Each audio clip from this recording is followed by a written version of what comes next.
무엇이든지 원하는 대로 구하라. 그리하면 이루리라. 할렐루야. 아멘. 평생 잊지 않을 줄로 믿습니다.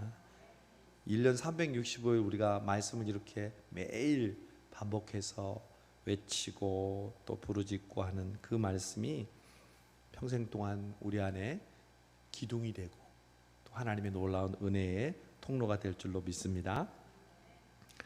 여러분, 오늘은 제목을 제가 이렇게 했어요. 예수님이 기도를 들어주시는 진짜 이유. 예수님이 저와 여러분의 기도를 들어주시잖아요. 오늘도 기도하기 위해 3일 기도회, 수요 기도회로 나오셨잖아요. 예수님이 왜 우리 기도를 들어주실까요? 우리가 열심히 기도하니까, 간절히 기도하니까, 애타게 기도하니까. 맞죠? 그러나 정말 더 예수님이 우리의 기도를 들어주시는 이유가 있어요. 오늘 그걸 우리가 깨닫고 기도하는 그러한 시간입니다. 오늘 예수님이 나인성이라는 갈릴리에서 그리 멀지 않은 갈릴리 북부의 한 도시에 나인성의 과부의 죽은 아들을 살리는 사건이 오늘 등장합니다. 예수님께서 이전에 가버나움에서 많은 기적을 베풀고 예수님이 활동을 아주 열심히 하던 전성기였어요.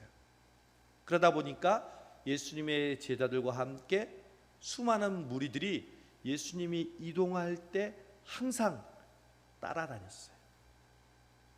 그러니까 예수님과 예수님의 제자들, 예수님을 따르는 무리들이 예수님이 가버나움에서 이제 나인성으로 들어가시려고 하는 그때 또 한 무리가 이번에는 반대로 나인성에서 밖으로 나오고 있었어요.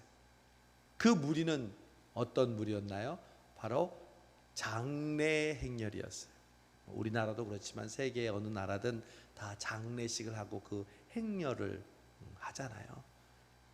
그런데 누가 죽었냐면 나인성의 과부의 하나밖에 없는 독자가 죽어서 동네 사람들과 함께 그 장례를 치르기 위해서 행렬이 나인성에서 나오고 있었어요. 오늘 그 과부의 상태를 12절에 보니까 이는 한 어머니의 독자요 그의 어머니는 과부라. 여러분, 이스라엘에서 가장 가난하고 가장 도움이 필요한 대명사가 바로 과부예요. 고아와 과부. 여러분, 하나님의 별명이 뭔지 아세요? 고아와 과부의 하나님. 그 말은 뭐예요? 연약하고 그리고 가난하고 그리고 없는 자들을 긍휼히 여기시는 하나님. 지금도 똑같아요. 여러분, 우리가 한 달에 한 번씩 사랑의 헌금을 드리는 이유가 뭐예요? 바로 우리 주변에 고아와 과부처럼 가난하고 긍휼하고 도움이 절실한 사람들을 우리의 작은 정성을 모아서 도와드리는 것이 바로 고아와 과부의 하나님의 마음을 자녀로서 헤아리는 그런 귀한 일이기 때문에 그렇죠. 오늘 이렇게 나인성 앞에서 예수님의 무리와 장례 행렬의 무리가 딱 부딪히게 됐어요. 여러분, 오늘 이 기적은요 굉장히 특별한 기적이에요. 복음서에 예수님께서 수많은 병자들과 심지어 죽은 자들을 살리시는데 그 기적과 정말 특별한, 정말 상반되는 그러한 기적이라고 할 수 있어요. 그래서 우리가 주목해야 돼요. 그냥 예수님은 죽은 자도 살리셨구나 이 정도로 지나치면 안 돼요. 보세요. 13절에 보니까 주께서 과부를 보시고 불쌍히 여기사 울지 말라 하시고. 그렇죠? 여러분, 베드로와 예수님이 만나서 깊은 데로 가서 그물을 던지라고 했을 때, 그때 베드로와 예수님의 만남 가운데 주도적인 역할을 누가 했어요? 베드로가 했어요? 예수님이 했어요? 예수님이 했죠. 오늘도 보세요. 이 자기 아들을 잃은 과부와 예수님이 지금 만나는 거잖아요. 근데 이 만남에서 누가 주도적이에요? 예수님이에요? 과부예요? 예수님이죠. 여러분, 이 사실을 주목해야 합니다. 성경에 예수님을 만난 사람들, 그리고 기적을 베풀고 또 병을 고친 사람들은요, 굉장히 믿음과 간절한 예수님을 만나고자 하는 그 열심이 뜨거웠어요. 그래서 지붕을 뚫기도 하고요, 나무에 올라가기도 하고요, 개 취급을 받아도요 부스럭이라도 먹겠다고 하고요, 다른 사람이 꾸짖어도 크게 소리지고요, 또 냄새나는 혈류병을 앓은 여인도 목숨을 걸고 사람들을 비집고 예수님의 뒤에서 옷자락을 잡는 그런 열정을, 그런 믿음을 가졌어요.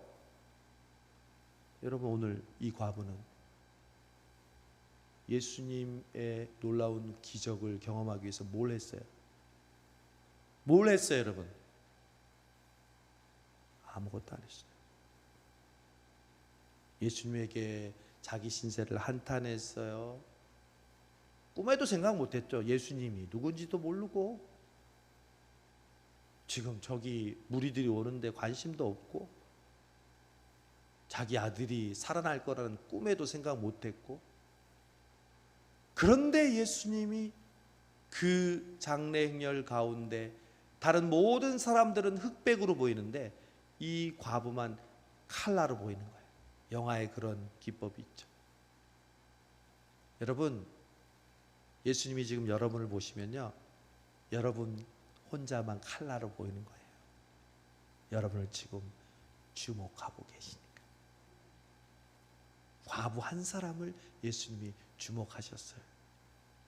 과부를 보시고 예수님은 우리를 보시는 분입니다. 출애굽기에서도 하나님이 여호와시라고 했잖아요. 여호와는요, 이스라엘 백성이 고통당하는 걸 보고 듣고 알고 계시고 친히 내려와서 건져내시는 분이 여호와시라고 그랬잖아요.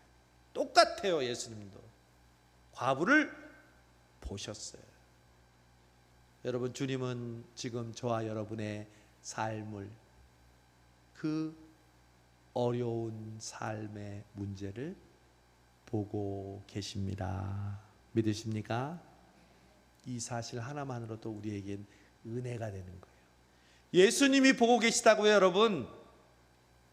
예수님이 모른 채 하거나 예수님이 그냥 지나가신 것이 아니라 예수님이 여러분 한 사람 한 사람을 보고 계시다고요.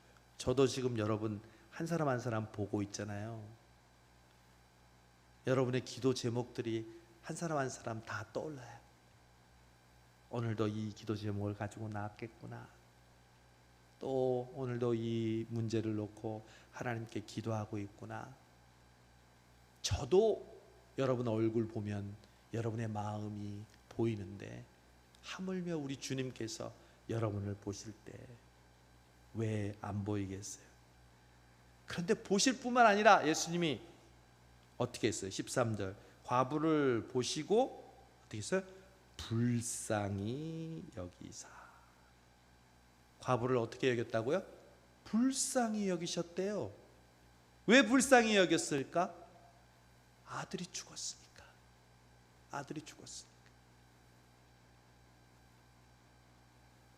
여러분, 소설가 박완서라는 소설가 있어요. 제가 좋아하는 소설가 중에 한 명인데 돌아가셨어요. 근데 이 소설가 박완서라는 분이 쓰신 책 중에 한 말씀만 하옵소서라는 책이 있어요. 수필인데 자신의 일기를 모아서 책으로 만든 그런 책이 한 말씀만 하옵소서예요. 근데 그 일기 가운데는 이런 내용이 있어요.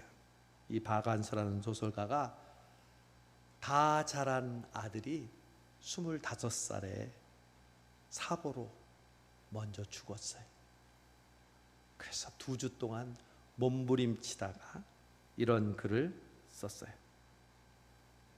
눈을 뜨니 꿈이었으면 하는 몽롱한 착각을 즐길 새도 없이 아들이 이 세상에 존재하지 않는다는 사실이 무서운 괴물처럼 가차없이 육박해 왔다.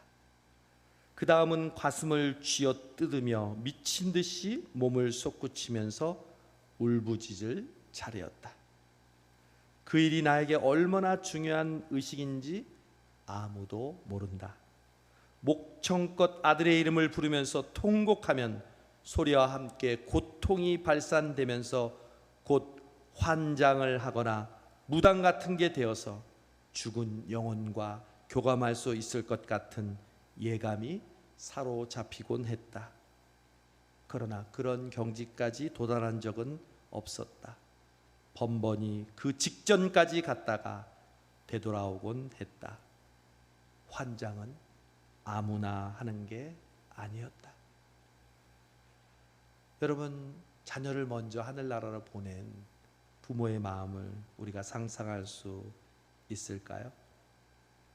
많은 사람들은 시간이 약이라는 말을 합니다. 잊어버리라고 하죠. 그때 이 박완서 소설가는 이렇게 썼습니다. 어쩌면 그렇게 한결같이 잊으라는지 세월이 약이라는 소리를 들을 때처럼 격렬한 반감이 솟구칠 때도 없다. 그 애는 25년 5개월 동안 나를 행복하게 해주었다.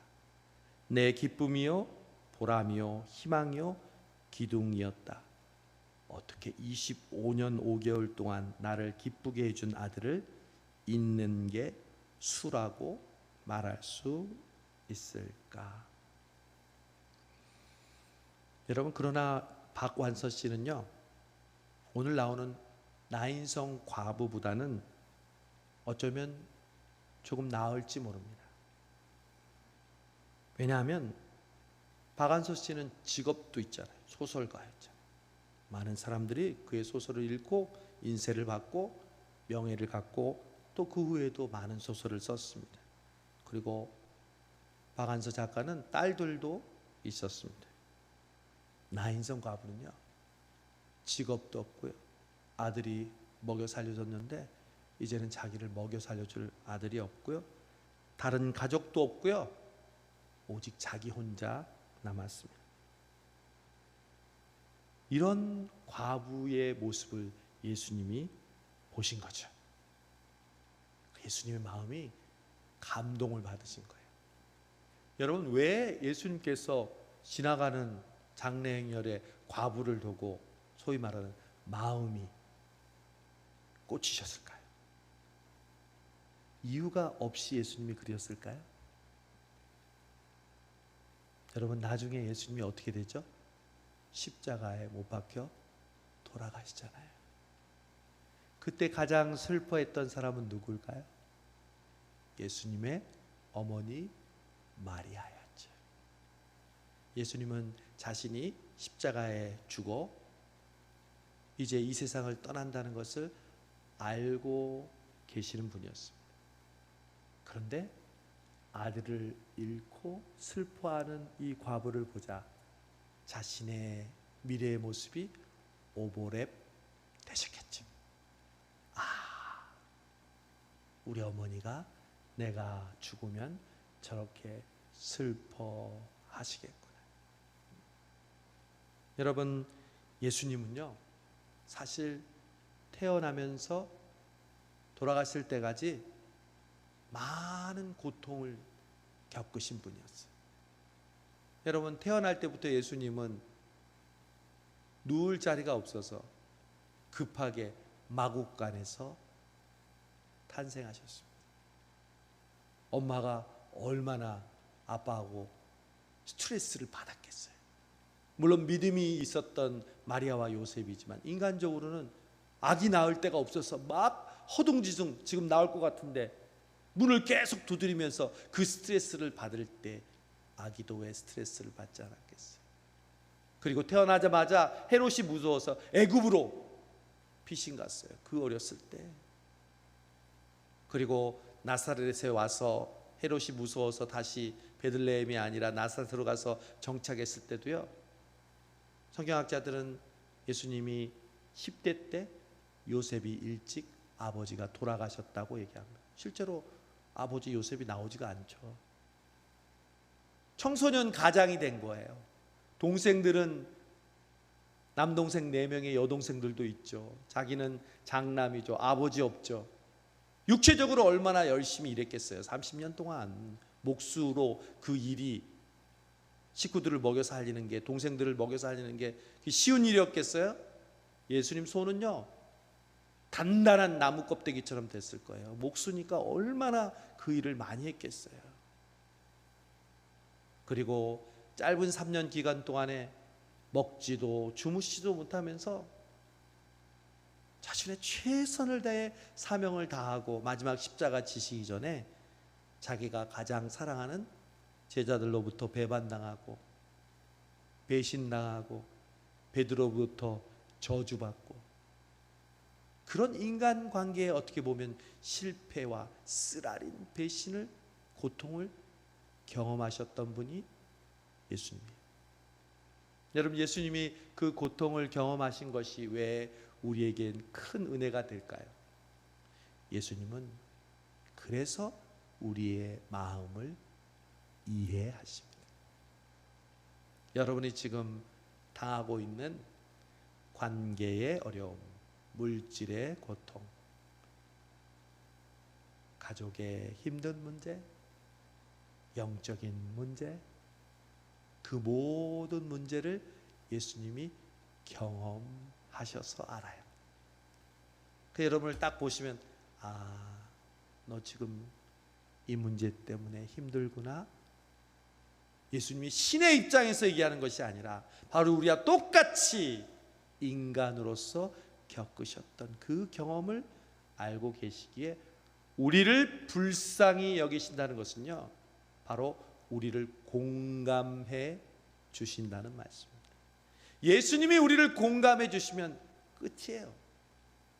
내가 너를 안다. 할렐루야. 여러분, 고민스럽죠? 예수님이 내가 너를 안다, 불쌍히 여기시는 거예요.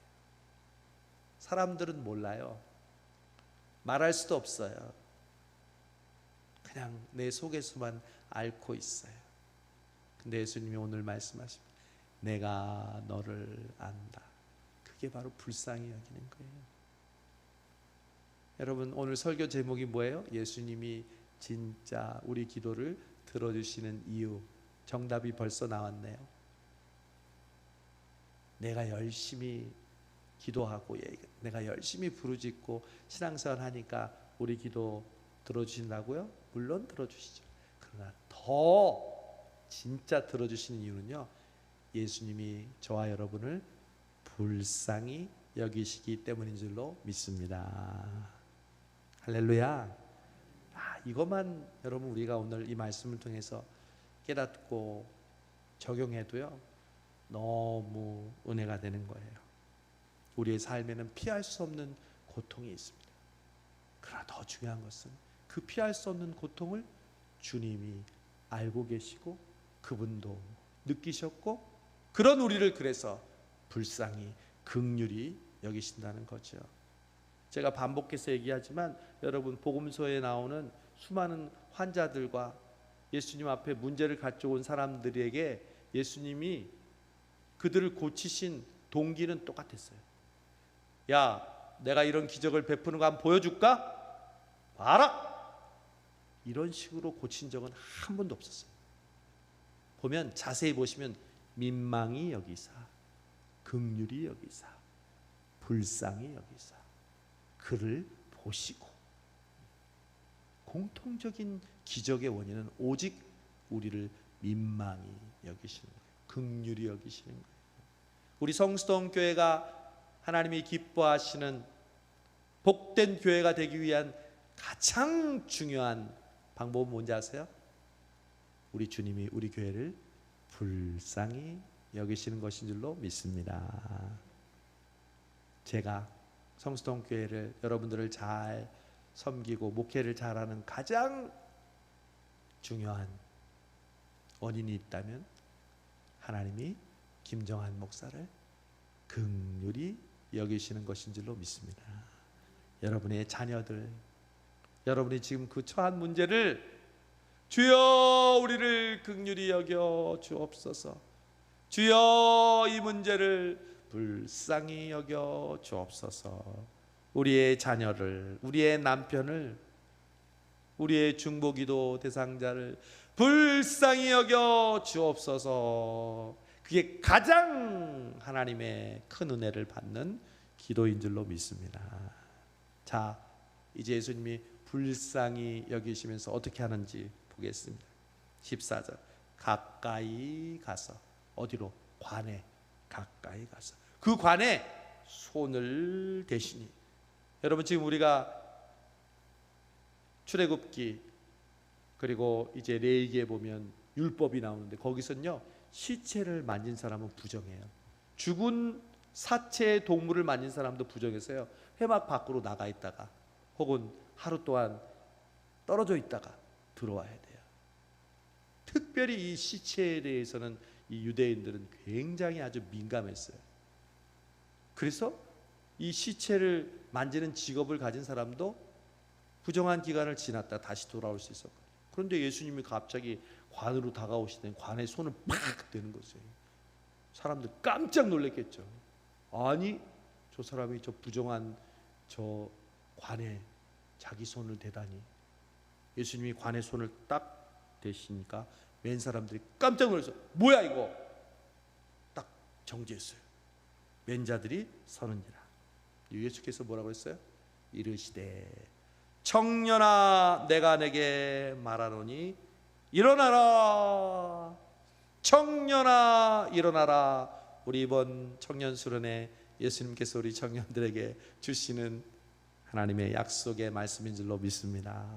성수동 교회는 청년아 일어나라. 우리 청년들이 지금 새벽에 막 릴레이로 기도하고 있잖아요. 얼마나 감사한지 몰라요. 예수님께서 관에 손을 대시고 청년아 내가 내게 말하노니 일어나라. 여기서 예수님이 어떤 분임을 알 수 있을까요? 예수님은 우리의 생명을, 천지 만물을 말씀으로 창조하신 창조주이신 줄로 믿습니다. 태초에 하나님이 천지를 창조하실 때 말씀으로 창조하셨는데 그 말씀이 바로 예수 그리스도시며 그분이 육신이 되어 우리 가운데 오셨으니 독생자 예수 그리스도이신 줄로 믿습니다. 예수님의 말씀은 능력이 있어요. 죽었던 사람을 살려요. 그러니 예수님의 말씀이 못하는 일이 어디 있겠습니까? 우리가 지금도 매일마다 말씀을 뿌리고 듣고 묵상하고 오늘도 말씀을 듣는 이유는 그 말씀이 창조하는 능력이 있기 때문인 줄로 믿습니다. 오늘 여러분, 우리가 말씀을 들으면 그냥 귀로 사람의 연설을 듣는 것이 아니라 우리의 모든 문제를, 죽었던, 그리고 실망하고 좌절하고 다른 사람은 못한다고 했던 그것들이 다시 일어나는 하나님의 창조의 역사가 일어날 줄로 믿습니다. 죽었던 아들이 일어났어요. 관을 뚫고 일어나는 거예요. 사람들이 깜짝 놀랐겠죠. 여러분, 그런데 예수님의 관심은 처음부터 한 사람에게 있었어요. 칼라로, 한 사람만 칼라로 보인다고 그랬죠. 누구예요? 과부. 그 증거를 알 수 있어요. 15절, 죽었던 자가 일어나 앉고 말도 하거늘. 그러면 기적을, 죽었던 사람을 그냥 살리는 게 목적이었다면, 혹은 내가 이런 능력이 있다고 딱 그 목적으로 했다면, 봐라 살았지? 내가 바로 이런 사람이야 하면서 쓱 지나갔을 거예요. 안녕, 나 예수야 하면서 딱 지나갔을 텐데요, 예수님이 살아난 다음에 어떻게 했어요? 그거 잘 보세요. 살아난 다음에 예수께서 그를 어머니에게 주시니, 아 친절하셔라. 아들이 살아났는데 그냥 가시지 않고 아들한테 막 뭐라고 얘기하지 않고 아들을 데리고 어머니에게 데려다시는 거예요. 왜? 예수님은 과부를 불쌍히 여기시고 과부를 주목하시니. 예수님의 기적은요, 그 기적 자체가 아니에요. 우리예요, 우리. 그 기적을 통해서 우리를 사랑하시고 우리를 기쁘게 하시고 우리로 예수님과의 깊은 관계를 맺게 하시는 게 주님이 우리의 기도를 들어주시는 목적인 줄로 믿습니다. 어머니를 위로하시는 예수님, 그 살아난 아들을 어머니에게 주시는 예수님 보세요. 얼마나 스위트하세요. 얼마나 친절하세요. 얼마나 따뜻하세요. 자기 자신을 드러내는 것이 아니라 엄마에게 딱 데려다 주잖아요. 그랬더니 16절 모든 사람이 두려워하며 하나님께 영광을 돌려 이르되 큰 선지자가 우리 가운데 일어나셨다 하고 또 하나님께서 자기 백성을 돌보셨다 하더라. 결국 모든 사람이 그 일을 보고 하나님께 영광을 돌리는 거죠. 우리도 여러분 기도 응답되면 내가 이렇게 열심히 신앙생활해서 하나님이 나에게 축복을 주셔서 이렇게 잘 됐습니다, 나에게 주목하는 것이 아니라 나와 주변에 있는 모든 사람들이 누구에게 하나님께 영광을 돌려요? 하나님께 영광을 돌리는 것이 우리의 기도 응답의 마지막 모습이 되어야 합니다. 여러분, 오늘 이 말씀을 기도에 적용해서 우리가 교훈을 우리가 살펴보도록 합시다. 오늘의 이 사건에서 기도에 관련해서 가장 중요한 키워드는 뭘까요? 가장 핵심적인 단어는 뭐냐면 바로 13절에 불쌍히 여기사예요. 누가 뭐래도 예수님이 진짜 우리를 기도 들어주시는 이유는 한마디로 불쌍히 여기사. 그래서 기도 응답을 받으면요, 우리가 벌벌벌 떨 수밖에 없는 거예요. 내가 한 게 아무것도 없는데 나를 하나님께서 어떻게 긍휼히 여기시고 불쌍히 여기시고 이렇게 큰 은혜를 베푸셨습니까? 여러분 다 준비하세요. 여러분 기도 응답하면 하나님 감사합니다, 저를 불쌍히 여겨주셔서 감사합니다. 절 따라 보여서 하나님 불쌍히 여겨주시니 감사합니다. 응답받으면 여러분 그렇게 하세요. 내가 며칠 동안 기도하고 내가 수요 기도에 안 빠지고 새벽 기도에 안 빠지고 당신도 그렇게 기도해 보세요 이러지 말고 하나님 저를 불쌍히 여겨주심을 감사합니다. 할렐루야. 얼마나 행복해요. 하나님도 행복하지. 얼마나 하나님이 흐뭇하시겠어요. 주변 사람들도 얼마나 우리 보고 은혜 받겠어요. 응답받았는데 하나님 나를 불쌍히 여기소서. 그래서 베드로가 그랬잖아요. 주여 나를 떠나소서 나는 죄인입니다. 그 말이 뭐예요? 불쌍히 여겨 주옵소서. 그 말이죠. 일맥상통하는 거예요. 항상 성경은. 여러분 기도할 때 불쌍히 여김을 받는 은혜가 우리 성수동교회와 오늘 예배를 드리는 저와 여러분에게 함께 있기를 바랍니다. 또 하나, 두 번째는 우리가 여러분 기도할 때만 주님이 응답하실까요? 아니요. 오늘 과부가 기도했어요? 고쳐달라고 그랬어요? 살려달라고 그랬어요? 아니요. 그래서 다른 기적하고 특별한 게 바로 이런 거라니까요. 지금 문제가 있는 사람은 예수님께 아무 말도 안 했어요. 기도뿐만 아니라 예수님 보고 신호도 보내지도 않았어요. 마음도 없었어요. 그런데 예수님이 다가오셨어요. 이게 바로 예수님과 우리와의 관계라니까요. 우리가 아직 죄인 되었을 때예요. 그리스도께서 우리를 위하여 죽으심으로 하나님께서 우리에게 대한 자기의 사랑을 확증하셨느니라. 할렐루야. 여러분 우리가 구하지 않았을 때, 죄인 되었을 때, 그때 주님이 우리를 사랑해 주시고 우리를 품어주시고 우리를 불쌍히 여주시고 우리를 살려주시고 건져주신 줄로 믿습니다. 그럼 어떤 사람이 이럴 거야. 아, 목사님 이제부터 기도할 필요 없겠네요. 우리가 기도하지 않아도 주님이 구해주시니까 뭐하러 기도합니까? 이런 사람들은 바로 어리석은 사람들이죠. 설교를 잘못 듣는 사람들이죠.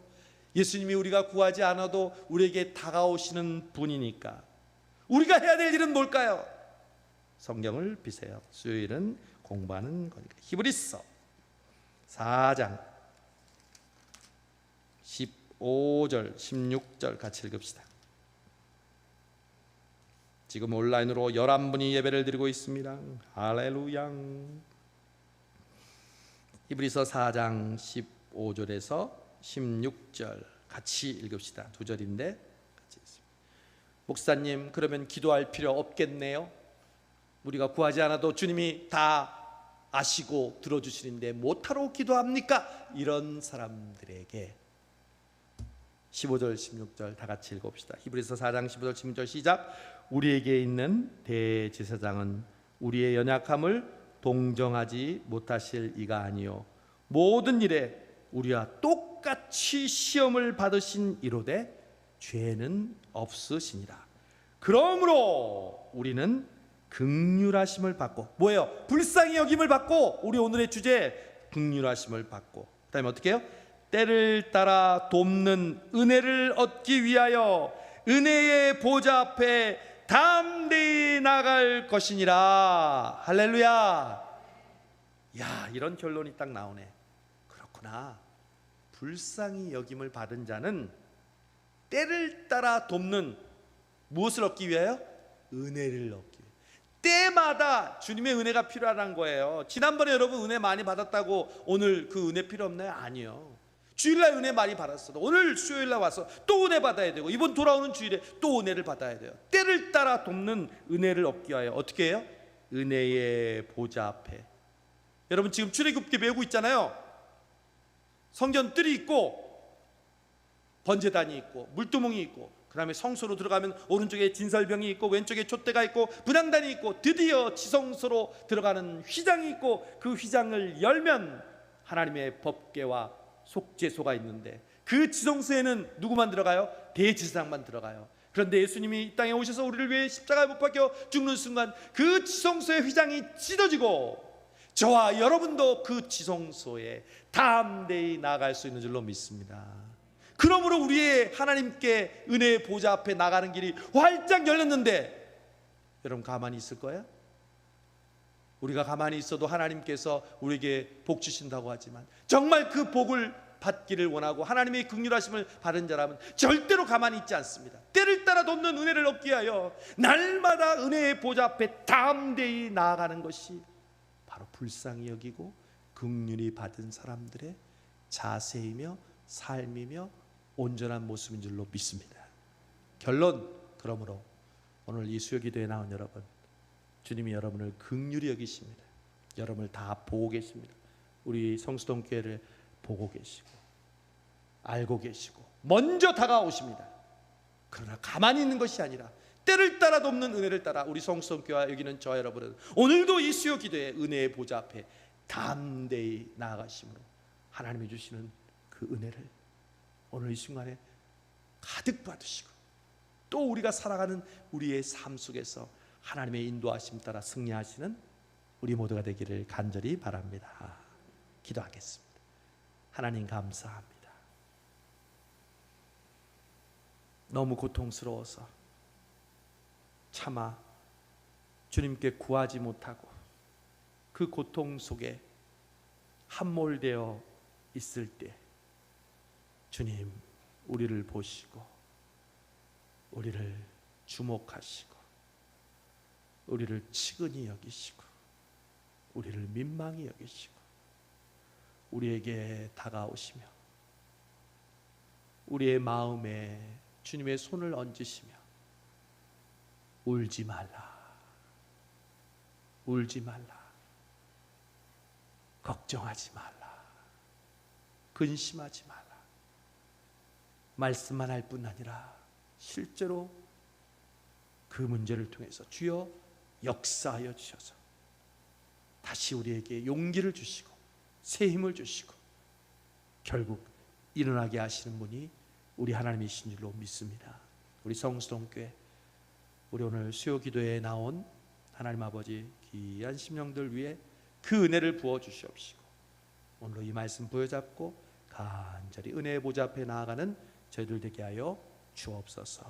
예수님의 이름으로 기도하옵나이다. 아멘. 우리 아까 불렀던 찬양하겠습니다. 은혜 아니면. 하나님이 우리를 불쌍히 여겨주시는 게 바로 은혜죠, 그렇죠? 우리를 불쌍히 여겨주심이 아니면, 이런 뜻입니다. 은혜 아니면, 우리를 긍휼히 여겨주심이 아니면 우리는 절대로 서지 못합니다. 우리는 절대로 살아갈 수 없습니다. 그 문제를 해결할 수 없습니다. 주여 우리를 긍휼히 여겨주시고 불쌍히 여겨주시옵소서. 그 주님의 은혜의 보좌 앞에 담대히 나가게 해주시옵소서. 우리 말씀을 생각하면서 찬양하면서 고백합니다. 은혜 아니면